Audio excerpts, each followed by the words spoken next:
Hello everyone, my name is Preston Dennett, and today I'd like to talk to you about a UFO incident on the USS Clamagore, a Navy submarine. This is actually a USO encounter with an unidentified submersible object. It's an incredible case in which this UFO, this USO, approached and paced a Navy submarine for several minutes. So that's what I'd like to talk about today. That and four other encounters involving USOs and mostly Navy personnel. But we'll start with the USS Clamagore because it's, to me, I think, the most dramatic case of this bunch. But actually, they're all pretty amazing. This case with the USS Clamagore occurred in 1971. The main witness, the guy I talked to, is Ray Sachs. Ray joined the Navy in 1969 at age 18. He became an electrician's mate and was at first stationed on the USS Dogfish, another Navy submarine.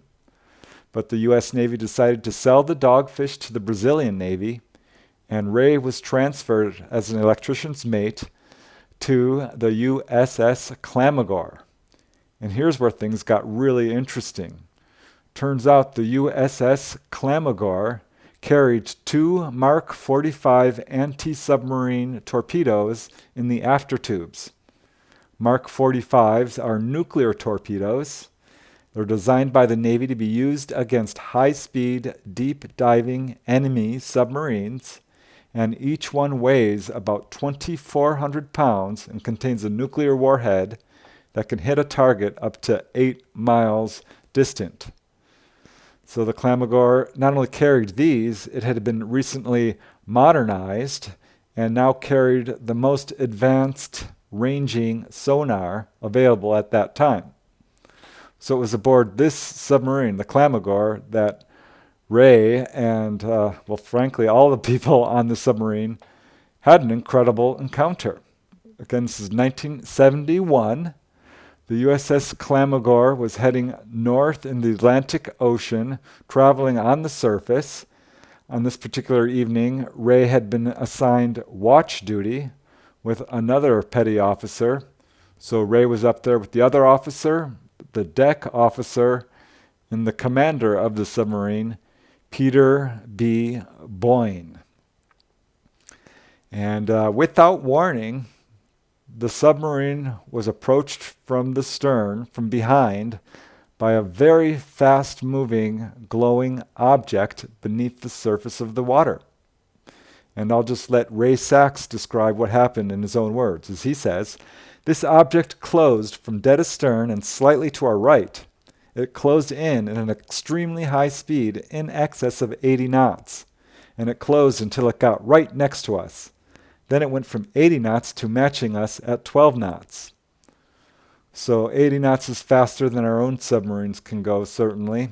It was clear that this was an unidentified object, very advanced. It was totally silent and had just actually matched their speed perfectly, very quickly. So the deck officer turned to Ray because Ray was in touch with the people in the sonar room.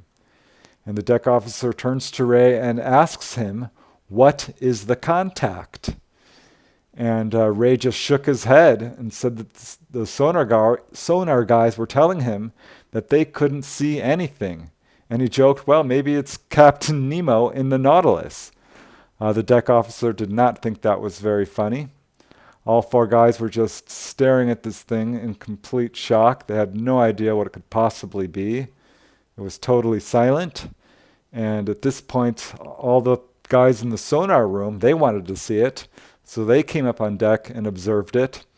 And the other petty officers also, or the junior officers rather, also wanted to see this object, so they came up and observed this thing, which continued to pace their submarine. And I'll just let Ray describe. As he says, it sat there for 15 minutes while our sonar crew, all of the officers and the captain included, were staring into the water at this 50-foot diameter light and trying to figure out what the heck it was. So the object paced this submarine for about 15 minutes. All the officers had to return to their stations, and at some point this object just darts away, again at very high speed. As Ray says, the object just left, and it left just like you see a UFO in the air, going from a dead stop to high speed and just gone. About 2 miles out, it did a 45-degree right-hand turn, and it continued about 18 miles out until you couldn't see it anymore. And it was moving fast. It just boogied out of sight. So he estimates it was moving somewhere in excess of 50 knots this time, just a tiny bit slower, and moving at right angles, again, something our own submarines cannot do. They cannot move at that speed, and they can't turn at right angles and, quote, boogie out of sight. So it was very clear to all of them that this was a very unusual situation, a very unusual object. And the deck officer, he was getting angry because Ray and the other lookout were just jibber-jabbering about what they had just seen. They were talking about this object, how large it was, how bright it was, how it had paced the submarine and was totally silent, and what could it be? And the deck officer turns to both of them and says, "Do you guys mind shutting up?" So they shut up as their superior ordered, and the deck officer now turns to Commander Peter Boyne. And according to Ray, the deck officer says, "How do I write this up in the log, sir?" And Commander Peter Boyne replies, "Officers who write up contacts like this do not get to advance in rank." So apparently this was never recorded at all in the official logbooks. At this point, the deck officer turns to Ray and the other lookout and says, "I don't want you guys spreading this around the crew." And after their lookout ended, Ray went below deck with the other officer, and both of them were immediately besieged by their fellow shipmates who all wanted to know what they had seen. It was the buzz of the entire ship. Everyone in the crew of the USS Clamagore, apparently, according to Ray, knew about this thing. And it was just a really incredible encounter that very nearly did not go recorded in any capacity. I'm really glad Ray decided to come forward and share what happened, because apparently this was covered up by the USS Navy. It's my theory that the USO was interested in the USS Clamagore because of the nuclear torpedoes it carried.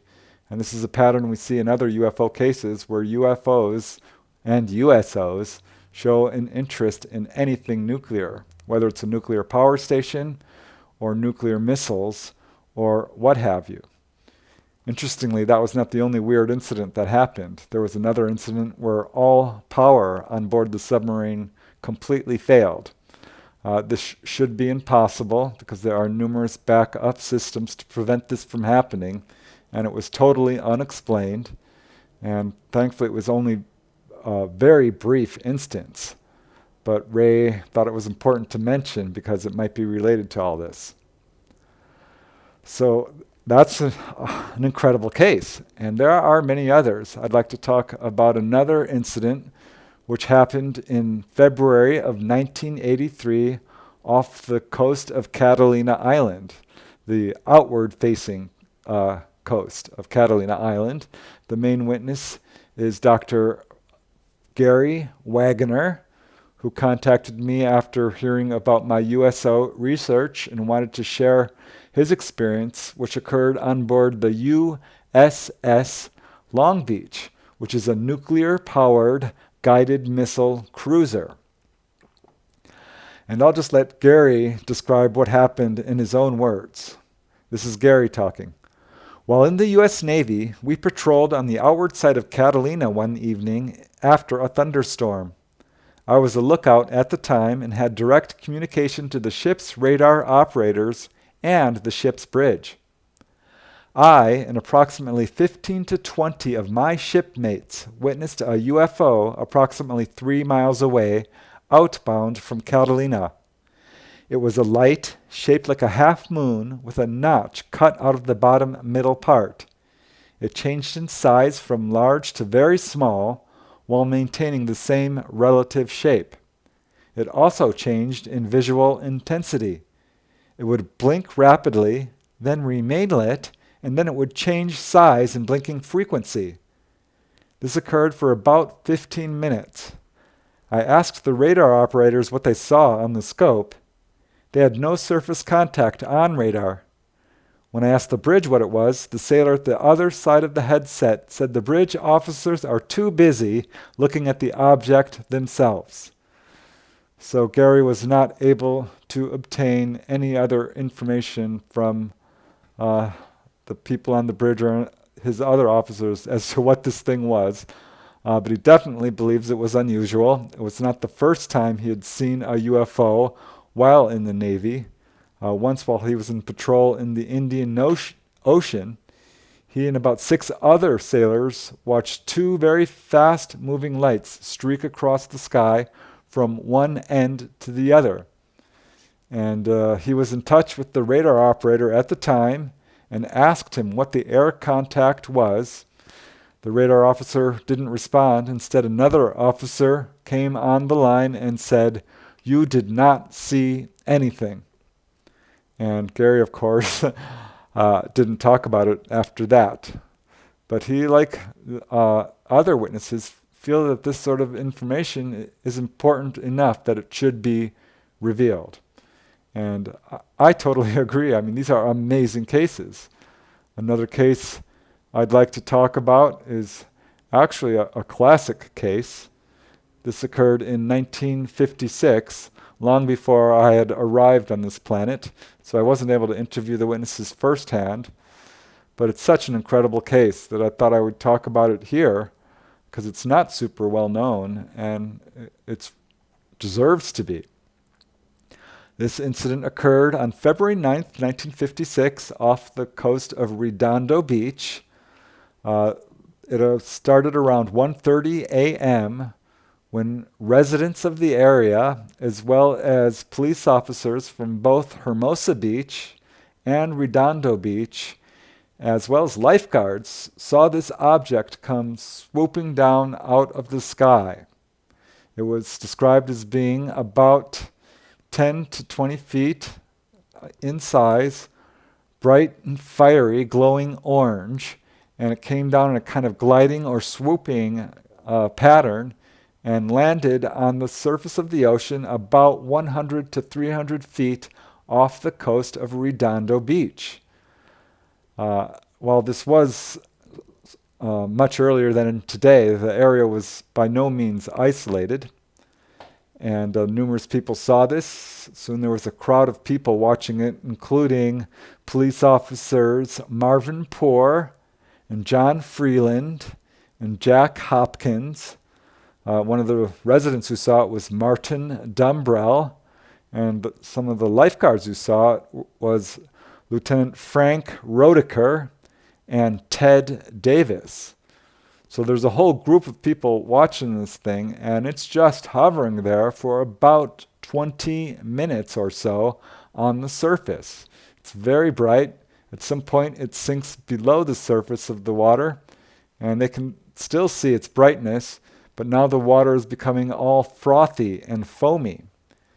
And so at this point, one of the officers, Jack Hopkins, calls the Redondo Beach police station and requests a Geiger counter.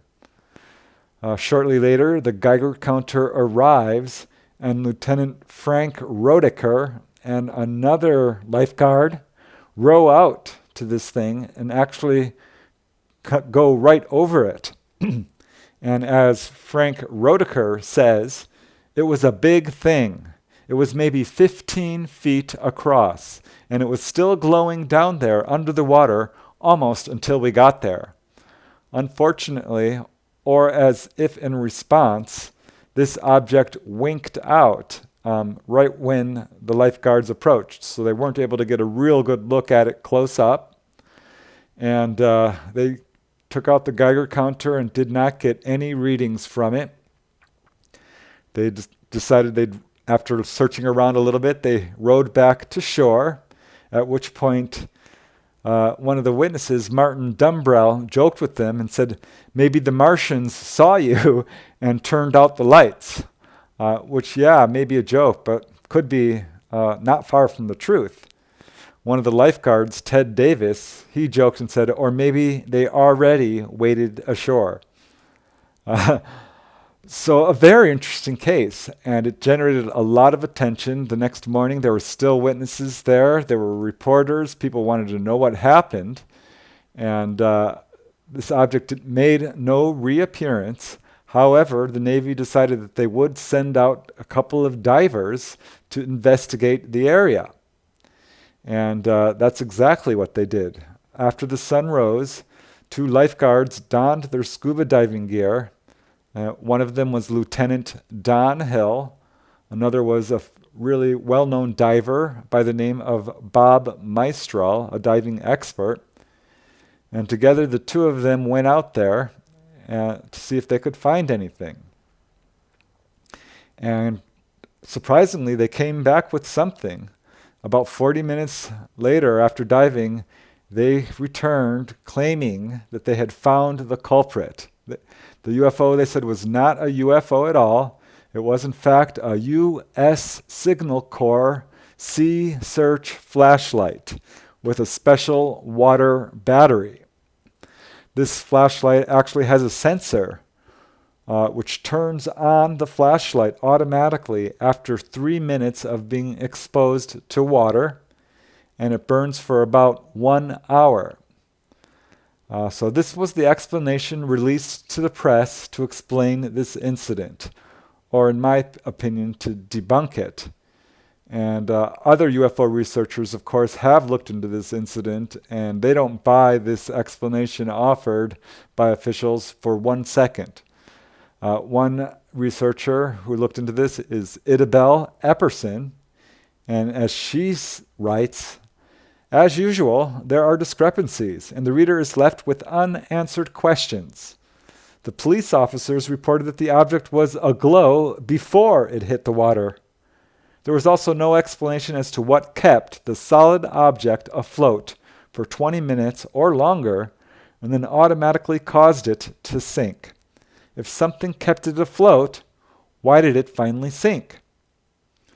Another researcher who looked into this was Leonard Stringfield, a very prominent researcher and well-respected, I think, and he totally agreed with Idabel Epperson and added, and I quote, "Nobody heard or saw the aircraft which may have dropped the searchlight. And according to the picture of the searchlight supposedly found, the half-inch bulb certainly would not appear as a ball of fire as reported by several observers." So the explanation offered is in complete contradiction to the known facts that this was a very large, fiery, glowing, disc-shaped object which glided down out of the sky and floated on the surface of the water for 20 minutes and was described as being anywhere from 15 to 20 feet across. So clearly not a flashlight. And it's unfortunate that this was the explanation offered. Whatever the case, Leonard Stringfield did find out that the Navy knew this was not a searchlight or a flashlight of any kind. He found official documentation in 1957 which stated only, quote, "Fireball hits water, submerges." So obviously not a flashlight. But one of many other cases. I'd like to talk about just a couple more. One guy I interviewed told me a very impressive story. His name is Paul. He's also an ex-Navy guy. He and another ex-Navy guy decided that they were going to convoy a boat up the California coast. This was in the mid-1990s. And they are both ex-Navy submariners. Not only in the Navy, but guiding submarines, navigating submarines, and piloting the submarines. So they're very familiar with ocean-going craft, to say the least, and are trained observers. And they're heading north up in this just a small yacht, not a very large boat.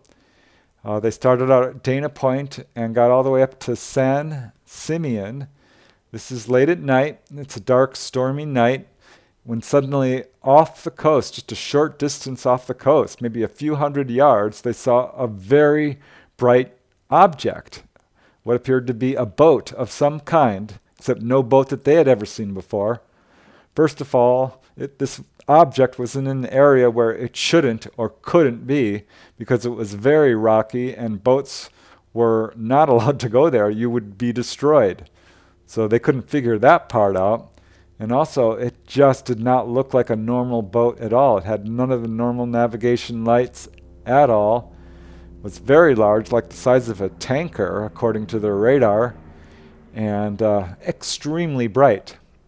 And they're looking at this thing, trying to figure out what the heck it is, when suddenly their depth sounder, which gauges the depth of the ocean beneath them, suddenly read out a depth of 15 feet.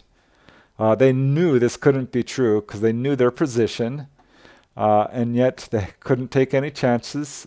They took emergency action and immediately turned their boat left out towards sea to increase their depth, so they wouldn't run against any rocks.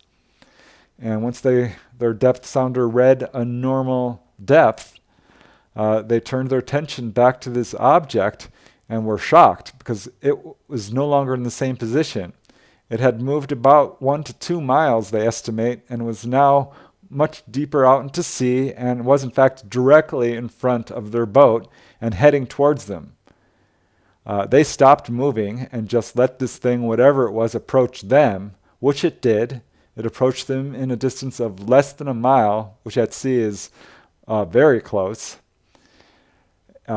He estimates it was about 3/4 of a mile, and it approached on the port on the left side, and it was too bright for him to make out any kind of hull structure at all until it got to about broadside of them, until it drew up right alongside them, and then they could just make out that this thing was at least 600 feet long, and it had what appeared to be about 30 or 40 extremely bright stadium lights scattered all over it. It was very strange. It stopped there at this point, and that really freaked them out. And they, at some point, became so frightened they moved on. So they don't know what it was and still don't know what it was to this day. All I know is this wasn't ours and it wasn't anything normal. And there's a lot of cases of these USOs. Let me just tell you about one more from another really amazing witness. This occurred in 2004. I call the witness Rick Baker. That's not his real name. And this occurred off the coast of Haiti, or the Dominican Republic area, that area. And it's a very interesting incident. There were 3 witnesses. They were on a former Navy boat, a 65-foot decommissioned Navy boat. Rick, the main witness that I interviewed, is a certified scuba diver, nitrox certified in not only basic diving, but advanced open water. And he's also a licensed Coast Guard captain. So a great witness. And they had a very terrifying encounter. They had just survived a life-threatening storm. They literally thought they might sink, but thankfully they survived it. And were heading in for a port to find shelter as this storm blew itself out. And this is when this very weird incident occurred. Suddenly, beneath their boat, they saw a very large, glowing, turquoise blue object. It was donut-shaped. He estimates it was about 20 to 50 feet in size. It was hard to tell because I couldn't see how deep it was. and it winked out. And suddenly there was another one. It turned on, and it was closer, and then it winked out. And then there was another one. And these were all identical looking, all giant kind of blue-green donuts, very artificial looking. They appeared to have a very dark center. All they could see was this glowing ring of light around the perimeter. They could have been actual donuts or solid objects. He couldn't tell for sure because this was at night. And they became very alarmed because these objects started swarming their boat. And it wasn't just one or two. There were dozens of these things blinking on and off beneath their boat. Some very close, he estimates within 10 feet of their boat, and some much deeper, and maybe about 100 feet. The deeper ones looked smaller and were dimmer, and the close ones, of course, were very bright and very large. Again, he estimates 20 feet, maybe even 50 feet. All three of the men had no idea what these things could be. All of them were very alarmed. None of them had any prior experience with UFOs or USOs, so they really did not know what they were looking at.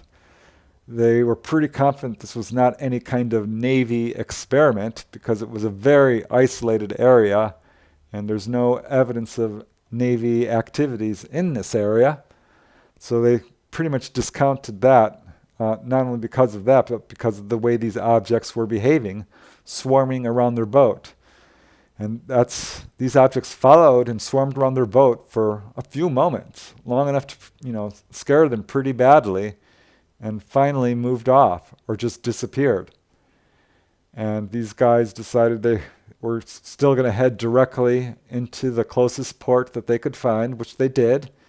They took anchor in about 40 feet of water and were shocked to see one of these donut-shaped objects suddenly zoom up towards their boat, again from underneath, very bright, went under their boat and disappeared. So, very strange. Rick contacted me because he wanted to know if I had ever heard or seen anything like this.